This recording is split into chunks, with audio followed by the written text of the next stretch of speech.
You are listening to Mining Stock Education, where you'll learn from the top leaders in the natural resource sector and uncover quality mining investment opportunities. Both from a technical standpoint and a valuation standpoint, it just made sense to enter the name.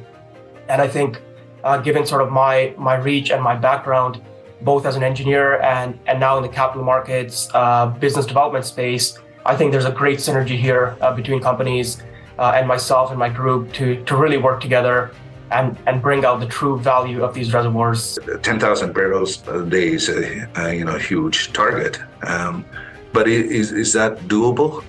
Yes, we have the reservoir here, and we have the technology to do it, and we have the infrastructure to do it. It's execution. A lot of production translates into huge margin as we reduce our OPEX. Yes, the opportunity is there. I always look for a 10x plus when I want to make these strategic private investments. And I see the value here. I see the geology here. And I see a team that's been very competent. They've executed and now will continue to execute. What gets me so excited about getting involved at this point in the company's growth, I still have my legacy position, of course, but getting involved through the placement at this time is that the company has achieved escape velocity. Welcome back to Mining Stock Education. I'm your host, Bill Powers. And in today's show, you're going to be learning about a company that I invested in last year in 2022 when it was in restructuring. This was a big bet that I placed. It's one of the larger positions in my portfolio, and I'm expecting great things over the next couple years. It's an asymmetric bet, in my opinion, in that I believe it has a capped downside as a cash flow oil producer right now in Canada, but it has exponential growth ahead of it. And one of the reasons why this story went unnoticed the last couple of years is because at the end of 2020, it fell into kind of a terminal position with obligations. Production went down to 80 barrels a day, and it went into a 2-year period of restructuring. And now the company is beginning to come out of all those legacy baggages. Things are restructured. Debts have been settled. Production has now grown from 80 barrels today all the way up to 1,250. And the assets that the company owns produce over 10,000 barrels per day at its peak. So there's a lot of potential in the fields that the company owns, over 400 million barrels of oil in place. So we're not talking about a small amount of oil. It's a large amount of heavy oil. And so there's your exponential growth. And if the oil price cooperates from the $20 to $25 million Canadian market cap we're at now, I think we're going to see a multi-bagger and maybe a multi-bagger from here. That's my opinion. That's why I invested. So coming on the show today to talk further about Prospera Energy is its president and CEO, Samuel Davis. Samuel, welcome to the show. Thank you. Also joining me is Chris Ludtke. Chris, you're the vice president of financing and accounting with the company. Welcome to the show. Thank you for having me. And Shubham Garg. Shubham, you are the internet's favorite oil analyst and Canadian oil stock analyst and investor. Welcome to the show. Yeah, great to be here. Thanks, Bill. And your website is whitetundra.ca, Shubham, with White Tundra Investments. Samuel, I'd like to kick it over to you to start off with. As I mentioned, at the end of 2020, the company was in a terminal spot, and you were brought in at that time on a part-time basis to kind of right the ship. Why did you take on that position? Why did you go through restructuring and not bankruptcy? And what was in it for you? Talk about the assets and why it was worth the battle the last 2 years. Sure. That's a very good question. I actually wonder, why did I take this on sometimes? So I was associated with Prospera due to my relationship with the previous CEO who passed away a couple of years ago, prior to 2020.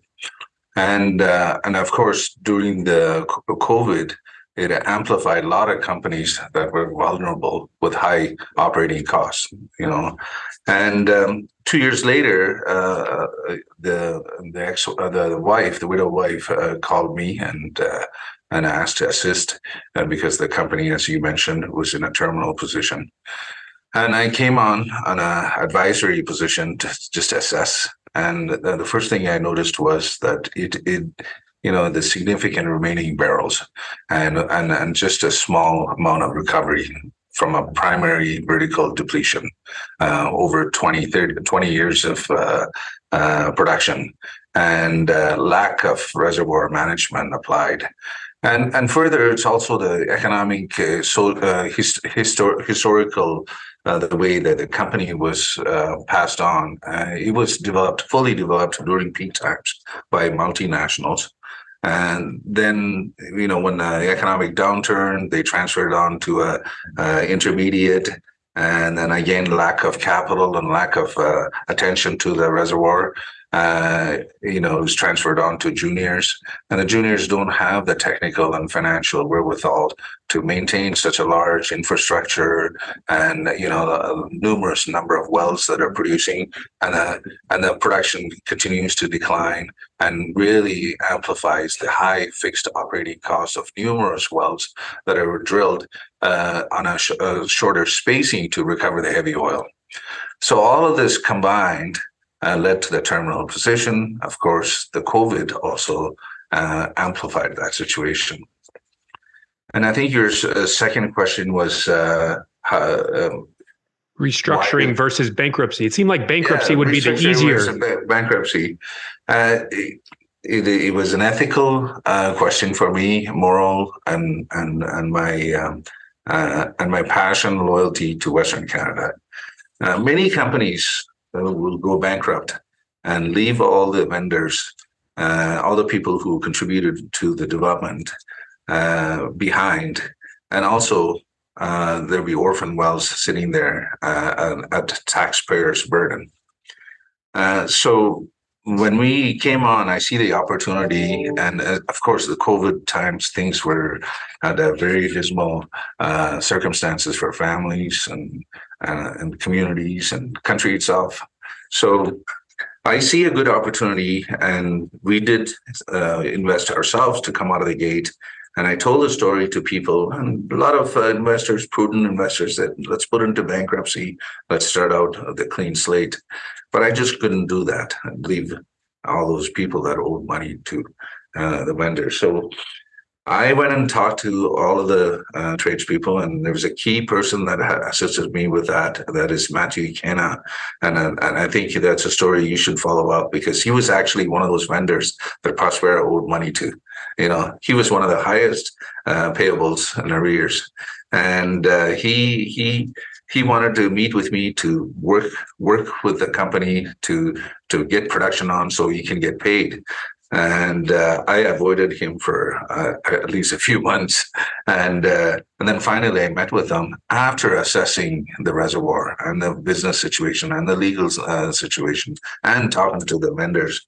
Matt and we took numerous trips to Saskatchewan. We talked to the vendors, and we said the investors' money cannot go dollar for dollar in paying off arrears, but we can do some sort of settlement, and we can give you shares, and you guys could also benefit from the appreciation of the company that we will do, or some of them settled. And so there was various form of way of a settlement, and we did just do that over time.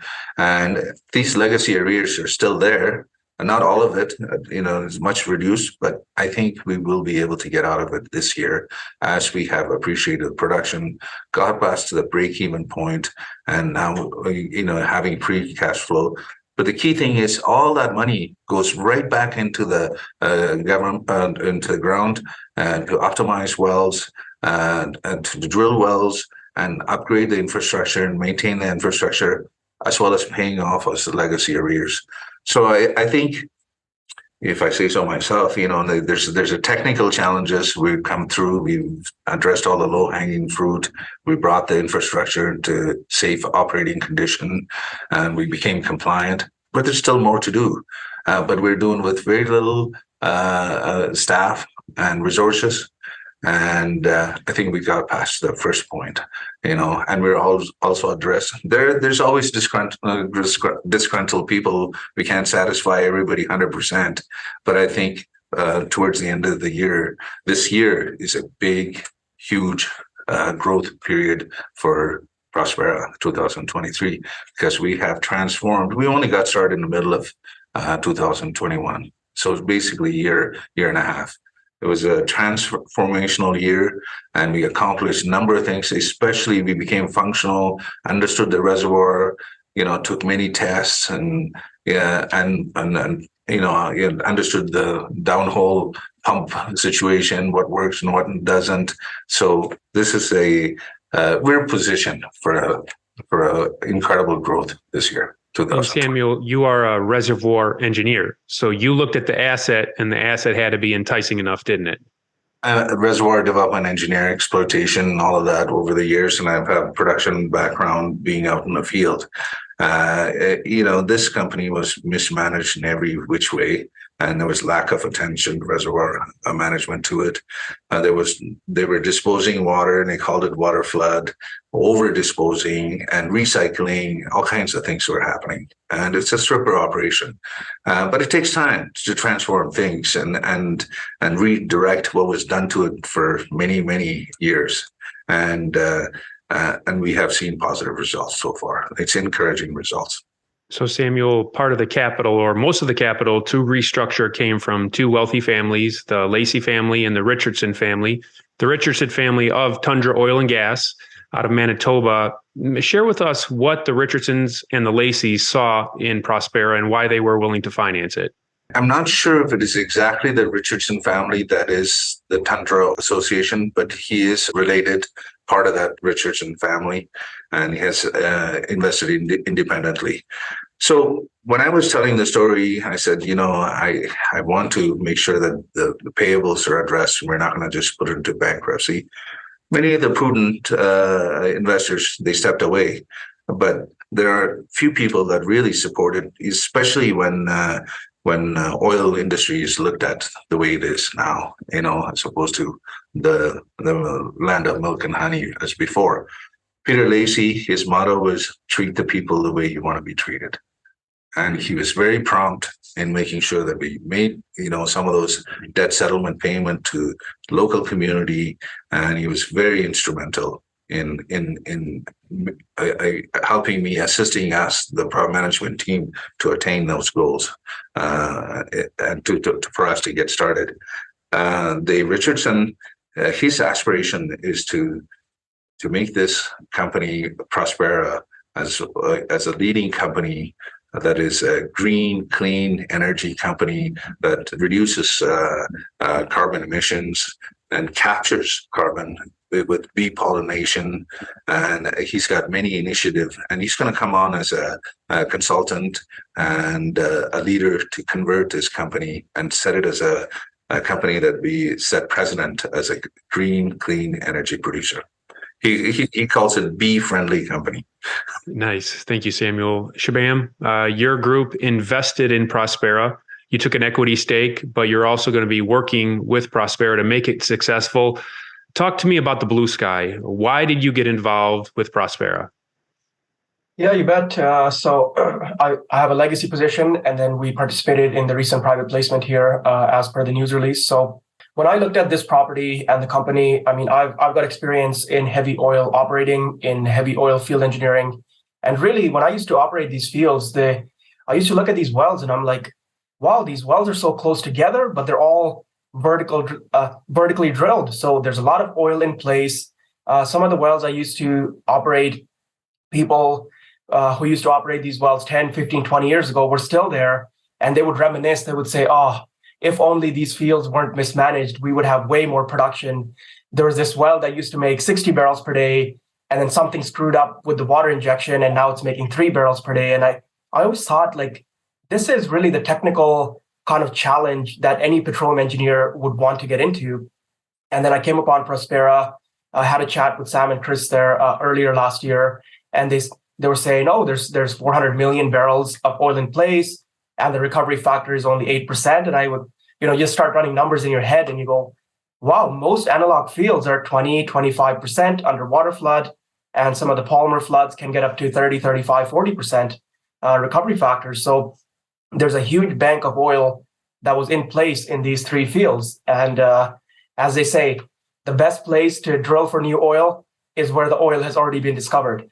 So that oil being in the ground just gives you that confidence that there's very low, call it geologic risk. The oil's already in the ground. major companies have spent millions and millions of dollars, hundreds of millions of dollars building out infrastructure, building pipelines, doing reservoir simulations. So we get to buy these properties here now after, as Sam mentioned, 7 years of just death and destruction in the oil industry.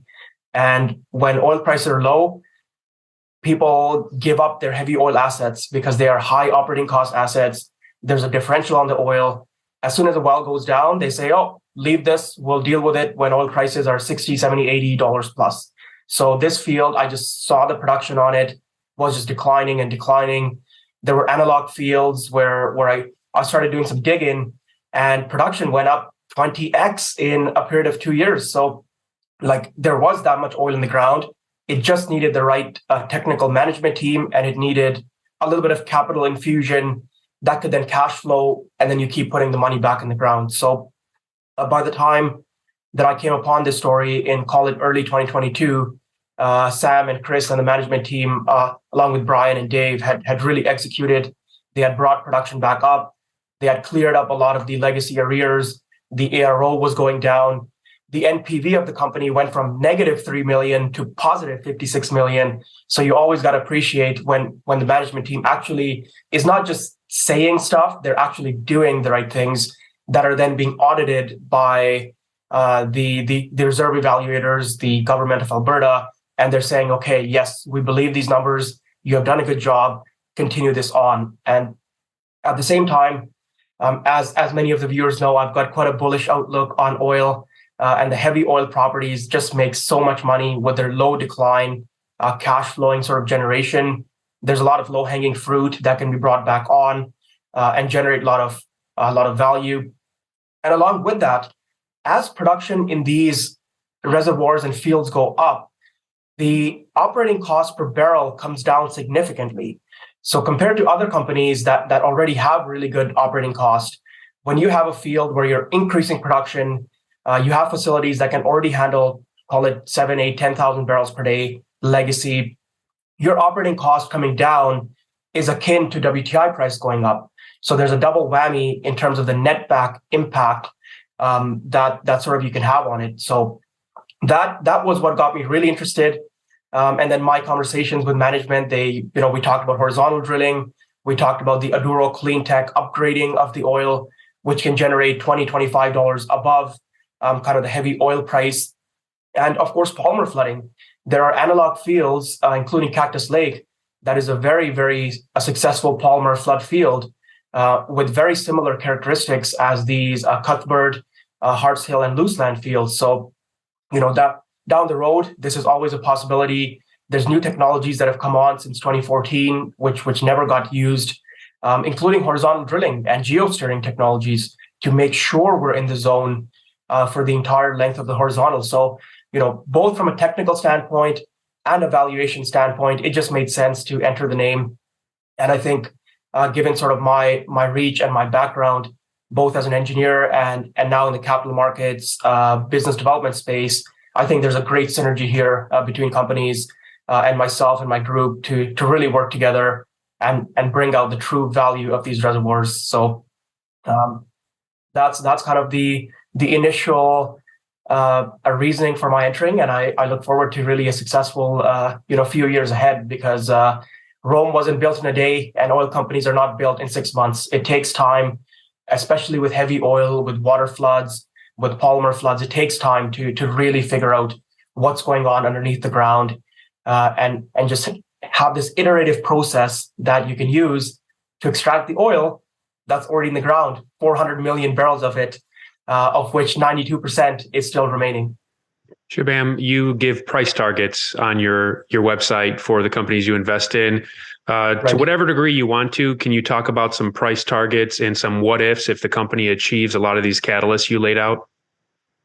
Sure, you bet. So I can kind of give you my absolutely blue sky target, and then we can let the people put sort of risk factors on that as they will. So if we agree that the company, call it 2.5 years down the road, can get to 10,000 barrels per day, this is including a little bit of horizontal drilling for sure, some acquisitions along with the a water flooding possibly, and some other enhanced oil recovery.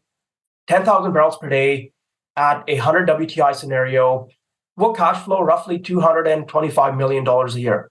So people don't like my 8 times free cash flow targets for junior companies. They say maybe it's too aggressive. So let's run half of that. Let's run 4 times free cash flow is sort of what we should run. Keep in mind the capital cost is very low because of the low decline nature of these reservoirs. So I'll call it 200 million free cash flow times 4, 800 million of the, I call it value per se, and about 525 million shares outstanding. So it gives you about $1.50 per share of kind of price target, if you will. If you want to run an 8 times free cash flow model, which I run for all my other companies, you end up getting about a $3 plus share price target in 2.5 years. So very significant growth here. And if we want to look at it a different way of net asset value, let's say we can get recovery factors of 25, 30%, very conservative case over decades, but we want the reserves evaluators credit for it. 20, 25% gives us about 15% extra over what's already recovered, 15% of 400 million barrels, about 60 to 80 million barrels, depending on how successful the polymer floods and other EOR techniques are, and about a $10 to $15 per barrel in the ground metric. So we end up with somewhere between 900 million to $1.2 billion of value, which again brings me back to that, call it 20 bagger number, which I always look for a 10x plus when I want to make these strategic private investments. And I see the value here. I see the geology here, and I see a team that's been very competent. They've executed, and now will continue to execute on sort of this iterative process, including the horizontal drills, which have been very successful. The latest one, where the 4th month production is higher than the 3rd month production, and the 3rd month production was higher than the 2nd month production, completely opposite to shale, where they just jack up these wells and then it declines to oblivion. I want these long life cash flowing assets with very low decline that continue to produce forever, because that's how you build companies. You take the cash flow of that, and instead of having to make up for the decline rates, you can go and drill new wells. You can go and put new technologies in. You can go and make acquisitions. That's really what builds oil companies. And if the oil price is even more cooperative than the $100 WTI mark, I think I'll leave it to the viewer's imagination as to how those numbers can really ramp up over time. Thank you, Shubham. Chris, you're the VP of Finance and Accounting. I'm sure you're a little more conservative than Shubham, but what numbers are you confident sharing in terms of the valuation of the company? Well, Bill, thanks for the great question. I tend to focus a little bit more on the metrics that we can control and that, within our power to be able to influence. And so, the organization's mandate is not only to increase the production levels and continue to add barrels per day and reserves at the same time, but to really focus on controlling the operating costs. And Sam mentioned that this is a multi-year event here that we're looking at. We've for the first year have been able to reduce the operating costs from something in greater than $60 per barrel to down to somewhere in the late 30s, with targeted about $25 per barrel after this 2nd and 3rd year of the reorganization are completed. And so what we're effectively doing, as Shubham states here, is optimizing the netback and going through that process. So we're doing that on our heavy oil properties, really, really wanting to be the low-cost producer. At the same time, we're diversifying our product mix. There's a new asset that was acquired last year, the Castles or the Brooks property, which is a light to medium oil with very low operating costs, but higher netback as well. So we're looking at not only controlling the operating costs, but also optimizing the margin through product mix diversification. And is there any hedging in place, or Samuel also, what's the role of hedging in Prospera's future? Well, currently there's no hedging because we want to attain stability. If you have a consistent, stable production of base production, say, 750 to 1,000 barrels a day without many vibration, throughout, seasonal variation or other variation, then it'll give us comfort level to do hedging. We're almost there. And I think hedging, if it's utilized properly and at the right time with the right terms, I think on a quarterly basis, maybe you can expand it into multi-quarters, but you have to be careful with hedging because it can bite you back. But our focus is stability production. Once we attain that we're not vibrating, 700 to, to 500, then all of a sudden back to 900, once we're consistent and stable. Chris, did you want to add anything to that? No, you asked me a little bit about the valuation component here as well, and Shubham touched on it, right? We've had a significant increase in the 2P reserves that were dated from last year, and we're just going through the process of updating those items as well. So we're expecting further increase on the reserve side. I'd also draw attention to the reserve life index. So previously we had a reserve life that was, less than 10 years outlook on these properties, and with 400 million barrels in place, that's outrageous. So through the process of updating the reserves, through with the proper delineated, proper development plan and an existing delineated field, that's come up to 23 years now as well. So we're seeing increases kind of across the board. Samuel, is there an analog company that new investors to the story can look to as something that you're trying to accomplish or have elements of what you're trying to accomplish? Sure. Prior to that, I'm going to add a few more comments to the reserves. One might wonder, how did we appreciate the reserve from negative $3 million to $54 million right off the bat? What magic did we do? Well, what we did is, first of all, there was 3D seismic available for this entire property, and it was never processed and utilized. And so we went through and we did our geological assessment, totally. Every single well, we took our time. And we looked at the pressure regime. We looked at the viscosity regime, the variation. And we developed our geological model and we substantiated it with the seismic interpreted model. And we also look at the beauty of legacy fields is that there's tremendous amount of data that you can utilize. And we supported with the historical production. But we didn't take full value of the entire thing. We kept our price lower, below $70, even though the price was more than $100. We didn't take the full markup. And so there's ample room to move as well. And as Chris mentioned, there's 400 million barrels. We're only looking at a bunch of producing wells and what is remaining there, and a couple of more proven undeveloped location. But there's a huge barrels of probable reserves, and we're converting that over this year. This year we added the light oil property that wasn't included there, so there could be a significant appreciation in our NPV value coming up, which reflects the opportunity. The pie in the sky is the blue sky is that probable reserves, and you have to convert it, and that's exactly what we're doing. So we're excited about that, and it kind of consistent with what Shubham was saying. There's opportunity. There's that blue sky opportunity. Who are our peers and who we aspire to be? Gear is a good comparison. I'm not sure is the Gear Energy, but they're doing about 4,500 barrels a day, and maybe about 5,400 BOEs per day, 80% oil, just like us. They're located in Lloydminster doing heavy oil, just like us. Their market cap is around $280 billion. So it seems like what we aspire to be is that, they're a good comparison. And then Hemisphere Energy, are they having elements of what you're trying to accomplish as well with their horizontal drilling?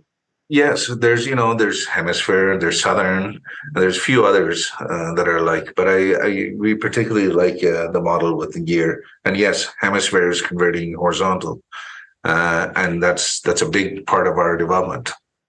Samuel, with the horizontal drilling, can you lay out the 2023 plan for the horizontals and what that could do for the company, please?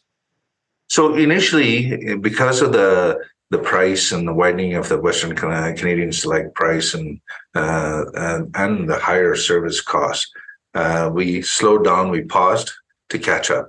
with all the vendors and then look at what we've done. What is the unit cost? What's the lifting barrel cost and all of those things? We're doing that. We didn't want to get too far ahead with our push development, and then the resources and the infrastructure is not keeping up.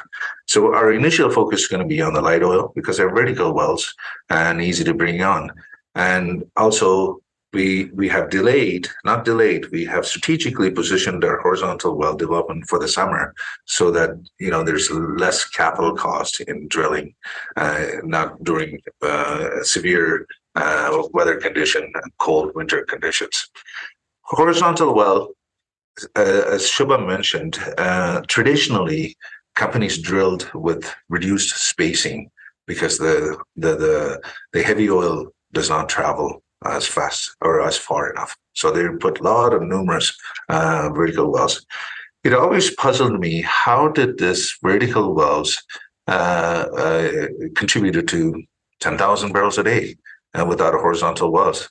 And it took me a while to figure it out, but these reservoirs, they are such favorable conditions, very porous, and unbelievably permeability, 3 to 5 Darcy. What is permeability? It's the ability to transmit fluid. And so you don't have to frack it. You don't have to stimulate it. Even if you put some bad chemicals, drilling, mud and everything, it's going to come right back at you later because it is so porous and permeable. It's in a very favorable condition. But what it requires is energy, pressure support to maintain that piston to produce. So because it's horizontal and we have numerous vertical wells and we have 3D seismic, we can position nice horizontal wells. Rather than 2 or 3 meters of exposure in a vertical well, we're going to have 300, 400, 500, 600 meters of exposure to the reservoir, and which translates into multiple productivity index. Further, because we can reach out to the reservoir, we can utilize existing surface lease and eliminate numerous surface lease along the pathway, and that reduces huge fixed operating cost, and that will allow us. Even though we said $25, it can allow us to get to that below $10 a barrel. But it takes time to realize that because we have to reclaim it, and we did. We abandoned nearly 60 wells so far already in the first year, in the 3 year of asset retirement plan that we have to reduce this. And the other thing is, reducing all these numerous locations reduces the environmental footprint that we have on the environment with numerous leases and roads. It reduces that. So, and we're going to reclaim it with Richardson application of bee pollination and quicker and faster and return it to the farmers. These are the initiatives that the horizontal transformation from a vertical development to the horizontal technology allows us to reduce our costs and take care of environment and be a green, clean energy producer. You had the press release with the Aduro Clean Tech. Could you describe your partnership with Aduro, and when should investors be expecting more news on what's going on with that? It's a good question. They have a technology, very confidential technology that can reduce the heavy ends and then elevate the API oil, both I believe in viscosity and density as well. And but it is a pilot, so we have to see how that works. But we're testing it, and they're designing their equipment to be consistent with our composition, our oil composition and fluid composition, and in the first quarter we're planning out how to lay this out. I think the second quarter is you can expect more news regarding it.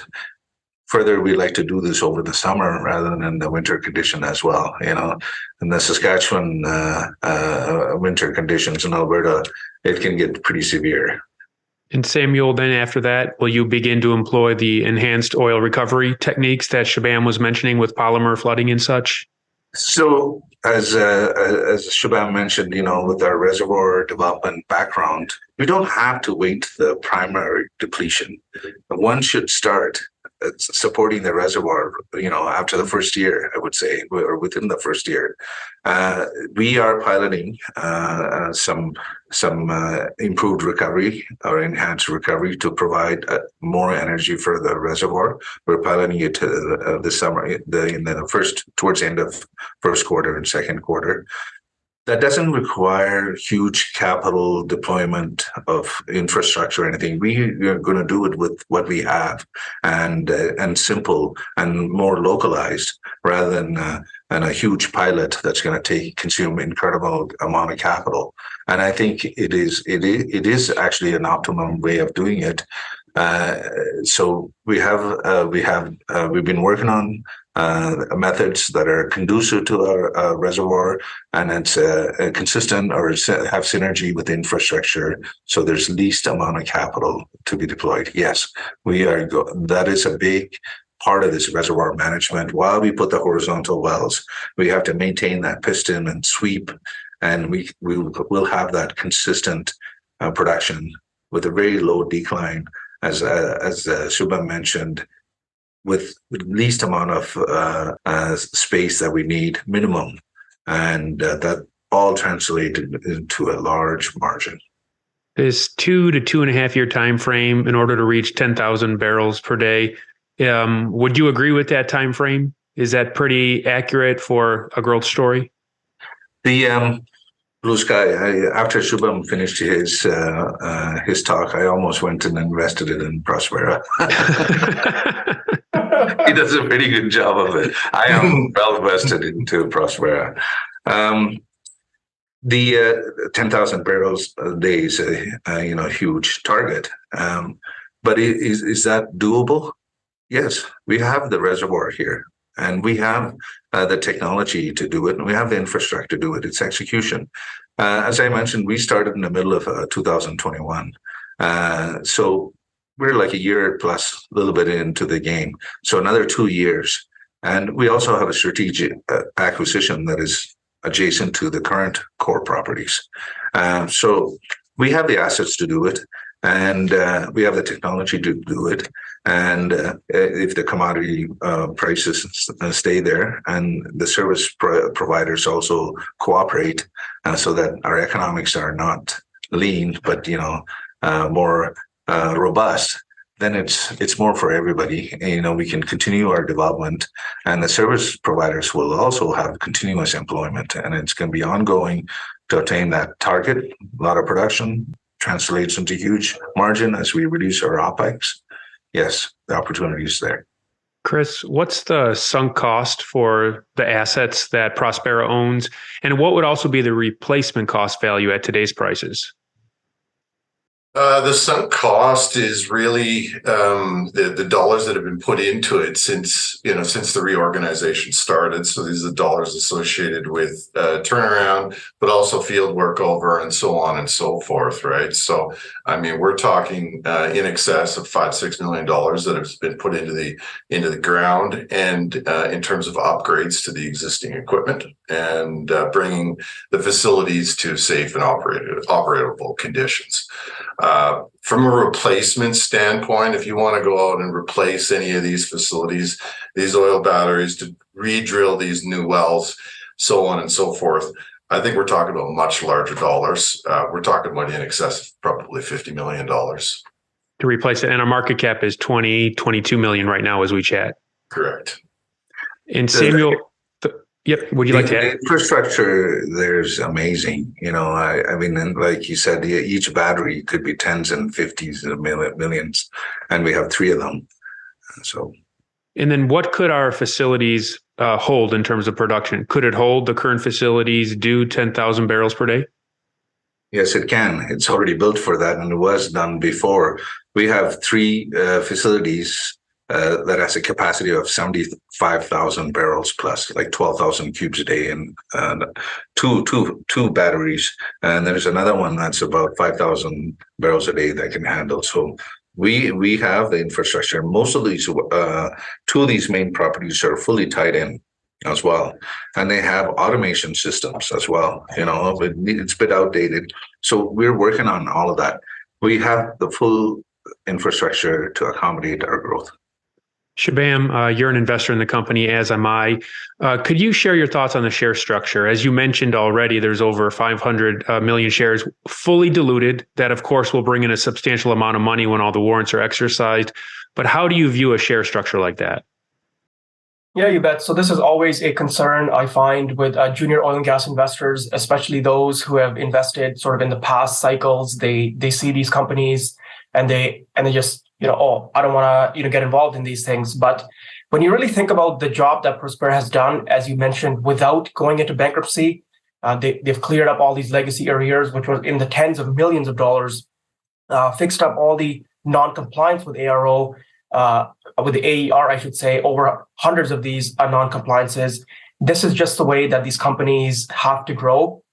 And the way that I see is almost like a bonus, because in 2023, there's going to be over $10 million of warrants that are being exercised. So such that the company not only gets this money where they can then start accelerating some of the growth plans without having to, have these multiple pauses, which are good. But once the summer comes on, have that cash in the stockpile, in the treasury to go and really execute on various things all at the same time. And then at the end of 2023, we end up with a structure that's very similar to other oil and gas companies, junior oil and gas companies, where you have about 85% shares in your basic count and about a 10 to 15% dilutive instruments per se. And really, what gets me so excited about getting involved at this point in the company's growth, I still have my legacy position, of course, but getting involved through the placement at this time is that the company has achieved escape velocity.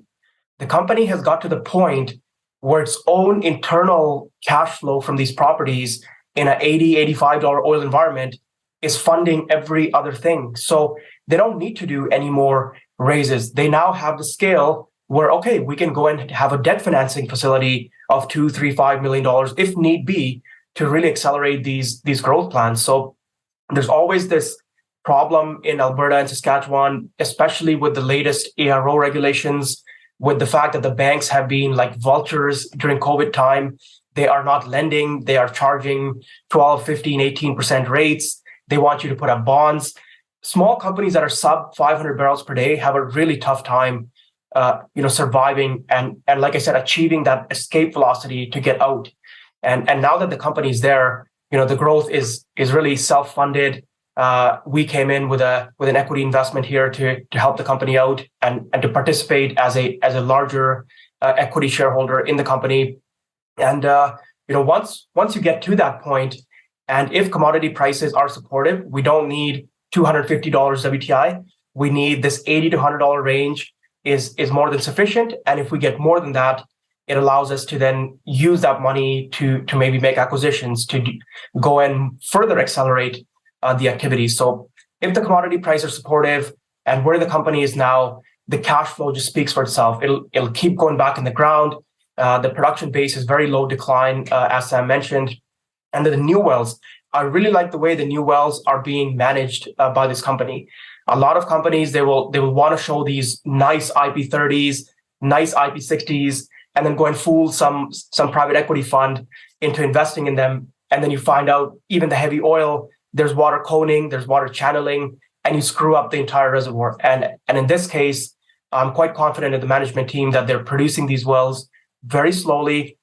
We don't want any water intrusion. We want the nice high oil cuts. We don't want to deal with water disposal, water infrastructure and management. Let the wells kind of produce itself. And as we drill more wells, we're going to learn more about what is the optimum horizontal length, what is the optimum drilling techniques, what is the optimum pump size, what sort of pump jacks or PCP pumps should we be using. So all that iterative process is just a benefit to the way the reservoir is going to be produced, because as you see in other heavy oil reservoirs, call it in the Clearwater, in some of the Lloydminster area, in the Sparky, that other companies are doing, we're seeing well results that are up to 100%, 150% better than ever drilled before. So the new technologies are really working in very strongly. And on top of that, we have things that we haven't even discussed, like call it a solvent injection. Like chemical solvents have gotten so good these days that you can go and really clean up some of these wells. Some of these legacy wells might have a tubing full of wax and asphaltenes that's blocking the entire flow. So even if you get the well online, now we need to do some sort of batching process with chemicals. We can do other sorts of technologies like injecting some of these live bacteria down the well and see if they can eat up some of these heavier carbon chain molecules, free up that reservoir. So there's a lot of things that can be done as the company goes on. And as Sam mentioned, I love the fact that we're only testing on small portions of the field, very low capex, very low risk.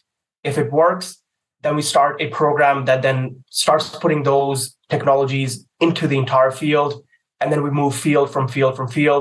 And at the same time, there are very nice acquisition opportunities where other companies have just given up, A, because they don't have capital, and B, because they don't know how to operate heavy oil fields. There's a very significant lack of knowledge in these heavy oil fields as time has gone on. Gone on. Some of these fields were developed in the 1970s, 1980s, 1990s. Those individuals have retired. And as you know, there's a lack of petroleum engineers anyway. And the ones that are here want these big, sexy offshore plays. They want these shale wells. They want these clear water. They have no idea how to manage these 2, 3, 5, 7 barrel per day wells.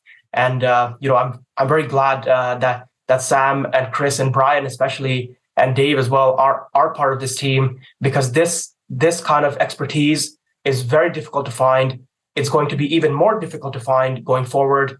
And I'm here, like I said, not just as an investor, but as a petroleum engineer, as a business developer, and also, using these individuals as my mentors to learn more about the heavy oil fields, because I think we want to produce oil from where oil has already been discovered. That is your best bet. And some of these enhanced oil recovery techniques, if they're successful, can be implemented in various other heavy oil fields in Alberta and Saskatchewan. And to have a company that's kind of has again, I keep repeating myself, has achieved that escape velocity, allows us to be the first movers and really take advantage of this cycle, both from generating money, from making acquisitions, from growing production, and appreciating the share price at the end of the day. Your enthusiasm comes through, Shubham, and it's contagious. Samuel, any follow-up thoughts on that? Oh, it's well said. He's talking about the maturity. Like Brian, he's got about 45 years of experience. I just went for lunch with him the other day. He goes, I've done all of this. Nobody ever asked me this, and just he's got a wealth of knowledge about everything, and especially these fields. And I myself is approaching, another 3 years, retirement as well. So Shubham is right. There's lack of experienced individuals in the industry, and we do recognize these kind of opportunities that is already well positioned with infrastructure and tremendous amount of legacy data, and we just got to do the right thing. And there's a window of opportunity with the prices and the current economic conditions. Chris, any final thoughts for you?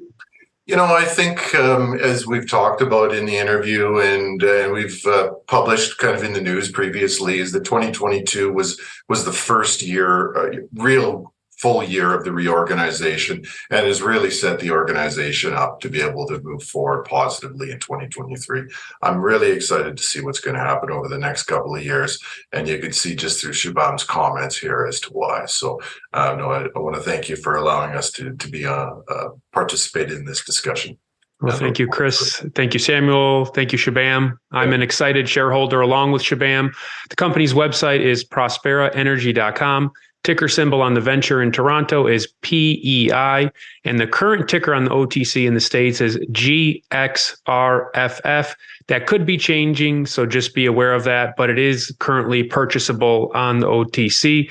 Thank you, gentlemen, for coming on the show today. Thank you. Thank you.